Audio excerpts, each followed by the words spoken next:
अस्पतालों में व्यवस्थाओं को लेकर। डॉक्टर साहब, पहले तो मैं आपका स्वागत करता हूँ सच के साथ संगठन की तरफ से, नमस्कार। जनता की तरफ से। आपका अच्छा रिकॉर्ड रहा है। अब तक जितने भी हमने मुद्दे उठाए थे सामाजिक काम के, आपने वो पूरे करवाए अस्पतालों में। सर डॉक्टर साहब, मैं ये जानना चाह रहा था कि अस्पतालों में अच्छी व्यवस्थाओं के लिए, मरीजों के लिए, और क्या आपकी तरफ से अभी यहाँ पर अस्पतालों में होने वाली व्यवस्थाएँ चल रही हैं? मरीजों के भले के लिए आपकी समिति बहुत अच्छा काम कर रही है, उसके लिए बहुत बहुत जी, शुक्रिया धन्यवाद समाज सर। की तरफ से। और जहाँ तक हम लोगों का ताल्लुक आता है, स्वास्थ्य विभाग हमेशा लगा रहता है कि मरीजों को अच्छी से अच्छी सुविधाएं मिले जाएं। बीडी पांडे अस्पताल है, चाहे बेस अस्पताल है और चाहे महिला अस्पताल, किसी भी पेरीफेरी अस्पतालों को स्पष्ट निर्देश हैं कि वो अच्छे से ढंग से काम करें, डॉक्टर अपना बिहेवियर अच्छा रखें, और जो भी आयुष्मान कार्ड से संबंधित योजनाएं हैं सरकार की, वो उनके तहत ही काम करें। तो हर जगह आपने देखा होगा, जब से लगातार हम लोग ठीक काम कर रहे हैं, तब से किसी भी जगह से कोई भी शिकायत नहीं आ रही है।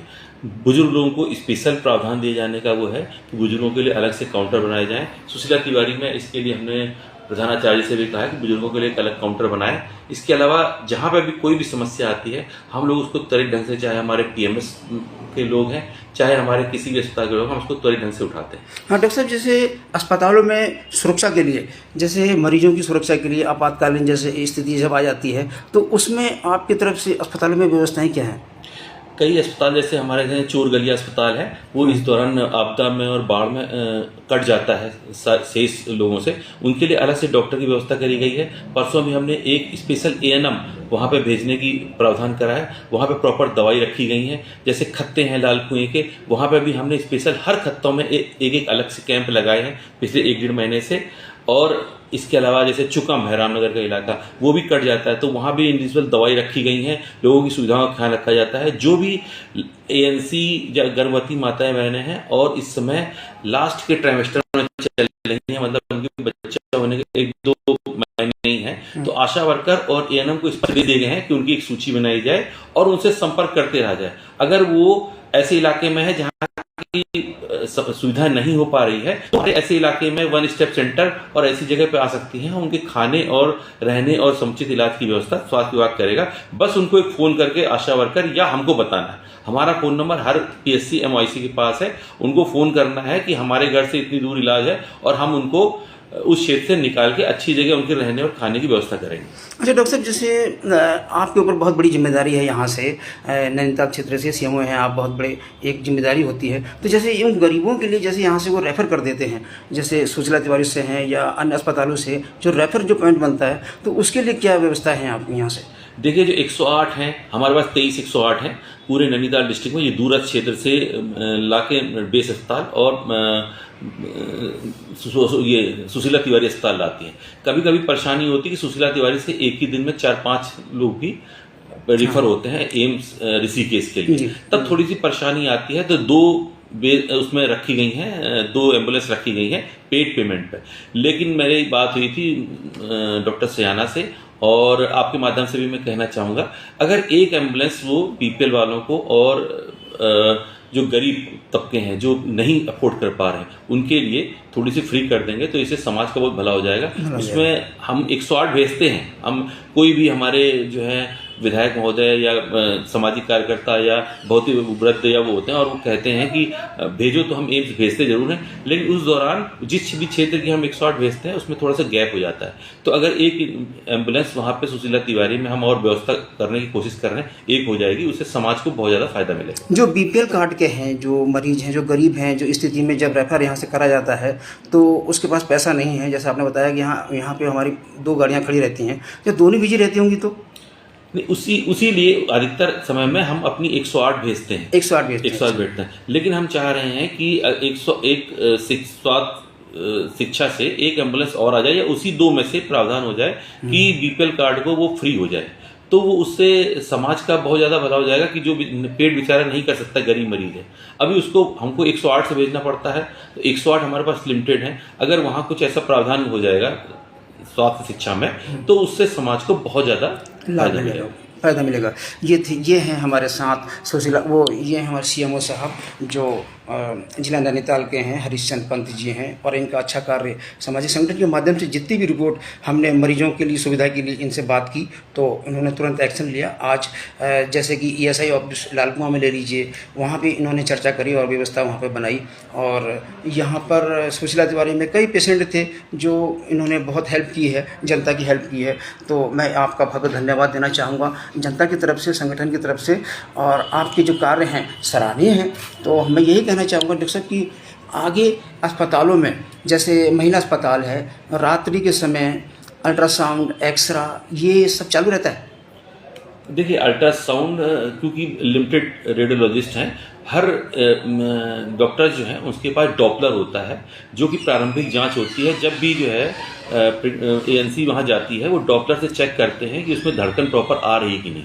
तो उसमें प्रॉपर अभी तो अल्ट्रासाउंड की ऐसी रात में ज़रूरत नहीं पड़ती, किन्हीं परिस्थिति में होती है, तो उसके लिए व्यवस्था की जा रही है कि अगर बहुत ज़्यादा ज़रूरत हो तो अल्ट्रासाउंड वाले मौजूद रहें। जी हाँ, रात्रि के समय में जैसे ना बहुत सारी दिक्कत, मरीज आता है दूर से आता है, तो प्रेगनेंसी गर्भवती महिलाएं होती हैं या अन्य कोई सीरियस होता है पेशेंट, तो उसको सुशीला तिवारी रेफर कर दिया जाता है। तो ये क्या, ये भी है, ऐसा भी है? देखिए, सुशीला तिवारी में भी अभी रेडियोलॉजिस्ट की रात में व्यवस्था, जहाँ तक मेरी जानकारी है, नहीं है। वहाँ भी डॉपलर का ही इस्तेमाल करा जाता है क्योंकि मेन चीज़ होती है बच्चे की धड़कन तेज चल रही, धीमी चले, उसी से महिला डॉक्टर डिसाइड करती हैं कि बच्चा कहीं उसमें तो नहीं है, खतरे में तो नहीं है। तो अगर बहुत ज़्यादा होता है तब फिर अल्ट्रासाउंड की ज़रूरत पड़ती है। तो वो भी और हम भी, रेडियोलॉजिस्ट जो भी वहाँ पोस्टेड होता है उसको रात में बुला के व्यवस्था करते हैं। जी, और जो आसपास के अस्पताल हैं, सरकारी अस्पताल हैं, जो जैसे रामनगर है, कोटाबाग है, अन्य क्षेत्रों के जो अस्पताल हैं, वहाँ क्या सुविधाएं हैं आपकी तरफ से? देखिए, रामनगर अस्पताल अभी PP मोड से लिया गया था। हमने एक लगातार शासन और हमने मिलकर वहाँ पर डॉक्टरों की व्यवस्था कर रहे हैं। इस समय वहाँ रेडियोलॉजिस्ट से लेकर सर्जन, फिजिशियन और सारे डॉक्टर्स हैं। और इसमें रामनगर अस्पताल कम से कम जो पहले PP मोड में चला था उससे 150 OPD इसमें ज़्यादा हो रही है। इसका मतलब है कि रामनगर अस्पताल ठीक चल रहा है PP मोड के मुकाबले। दूसरे कालाढूंगी अस्पताल है, चाहे लाल कुआं अस्पताल है, उसमें व्यवस्थाएं ठीक करी जा रही हैं। और लाल कुआं अस्पताल में भी 1-2 शिकायतें आई थी, उनका तुरंत निस्तारण करके उस लैब टेक्नीशियन का रानीखेत ट्रांसफ़र करवा दिया है। तो अब आने वाले समय में मुझे लगता है कि कोई समस्या नहीं आएगी। अच्छी बात है। देखिए, ये हमारे संग CMO साहब हैं, सामाजिक संगठन सच के साथ, और आज एक कीमती समय हम लोगों ने आपने दिया है। तो हम चाहेंगे कि जनता को, डॉक्टर साहब ने हमेशा ये सुविधा देखी है कि मरीज को लाभ मिलता रहे, परेशानी ना होना पड़े। जैसे ये व्यवहार के लिए हम बात करेंगे, अस्पतालों में स्टाफ की तरफ से व्यवहार ठीक नहीं है, कई लोगों ने कहा, तो उसके लिए क्या आपने एक्शन ले रहा है? देखिए, उसके लिए लगातार हमारे जो साइकोलॉजिस्ट हैं, जो काउंसलर हैं, वो लगातार काउंसलिंग भी करते हैं, स्टाफ की भी और डॉक्टर्स की भी हम लगातार कहते रहते हैं। थोड़ा ये भी है कि लगातार जो आदमी 100-150 पेशेंट देख रहा है, करते करते थोड़ा सा व्यवहार और ठीक करेंगे तो हमें लगता है और मरीजों की संख्या सरकारी अस्पताल में बढ़ेगी। आज की तारीख में भी मरीजों की संख्या कम से कम 1200 बेस अस्पताल में रोज़ नए मरीज आते हैं, तो 2000 के आसपास सुशीला तिवारी में आते हैं, 600 के आसपास रामनगर अस्पताल में आते हैं, ऐसे 500 के आसपास महिला अस्पताल में आते हैं, 700 से 800 जो है BD पांडे अस्पताल में आते हैं। मरीजों की संख्या लगातार बढ़ रही है और इस तरह के मामले अपने पिछले कई 6 महीने 1 साल में सुने नहीं होंगे कि डॉक्टर द्वारा व्यवहार अच्छा ही किया जा रहा है। इसीलिए लगातार उनकी संख्या जो है, मरीजों की संख्या बढ़ रही है। सामाजिक संगठन सच के साथ, जनता के साथ, जो शासन प्रशासन तक हमारी जो रिपोर्टें पहुंचती हैं, तो आज CMO साहब जिला नैनीताल के हरीशचंद्र पंत जी संगठन के साथ थे और उन्होंने एक बहुत ज़रूरी जानकारी दी है, हर किसी के साथ मिलती हुई दी है। तो अस्पतालों में सर आने वाले समय में और क्या व्यवस्थाएँ रहेंगी आपकी अच्छी? आने वाले समय में जैसे CT स्कैन की व्यवस्था बेस अस्पताल में करी जा रही है। जो पुरानी CT स्कैन मशीन थी वो ख़राब हो गई थी। अभी माननीय मंत्री जी दौरे पे आए थे तो हमारे द्वारा ये रखी गई और उनके द्वारा भी कहा गया है जल्दी से जल्दी वो CT स्कैन मशीन की व्यवस्था कर देंगे। इसके अलावा जो ICU और SNCU के लिए स्टाफ इंटरव्यू होने थे, अभी इसकी आचार संहिता लगने की वजह से रुके हैं और निश्चित ही इस महीने जो है हम वो भी करके SNCU और ICU भी खोल देंगे।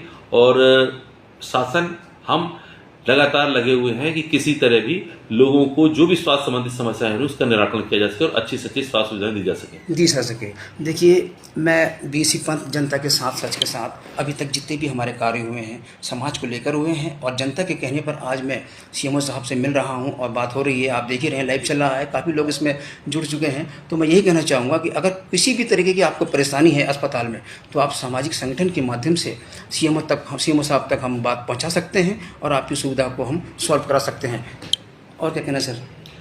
मेरा सभी माननीय सम्मानित जनता से अनुरोध है कि जो भी समस्या होती है वो सामाजिक संगठन या सीधे हमें भी बता सकते हैं ताकि इसका हम निराकरण कर सकें। बिल्कुल। और इस तरह जनता का भी काम होगा और हमें भी सोचने का मौका मिलेगा कि हम कहाँ पे कुछ कर रहे हैं, गलत कर रहे हैं। तो अगर आप सीधे डायरेक्ट हमसे संपर्क करेंगे, किसी भी सामाजिक संस्था के थ्रू करेंगे, तो हमको अपने आप को सुधारने का बहुत मौका मिलता है। हम जिस अस्पताल में भी शिकायत आएगी उसको भी बताते हैं कि आपका ये गलत हो रहा है, तो वो भी अपनी समस्या को या जो भी अपनी स्थिति को सुधारने का प्रयत्न करते हैं। हाँ, एक जानकारी भी मिल जाती है, एक वो भी मिल जाती है कि हाँ शिकायत क्या है करके। ये सब चीज़ें पब्लिक से ही सामने आती हैं। बीसी पंथ जनता के साथ आप देख सकते हैं, सीएमओ साहब आज हमारे साथ हैं और उन्होंने बहुत अच्छी जानकारी दी है जनता के लिए। और मैं चाहूँगा कि आप परेशान ना हो। जो भी मरीज़ अस्पतालों में एडमिट है और वो चाहता है कि आपको सुविधा नहीं मिल रही है, तो आप बता सकते हैं। सीएमओ साहब का यही संदेश है जनता के लिए कि आप हमें बताएं या सामाजिक संगठन के माध्यम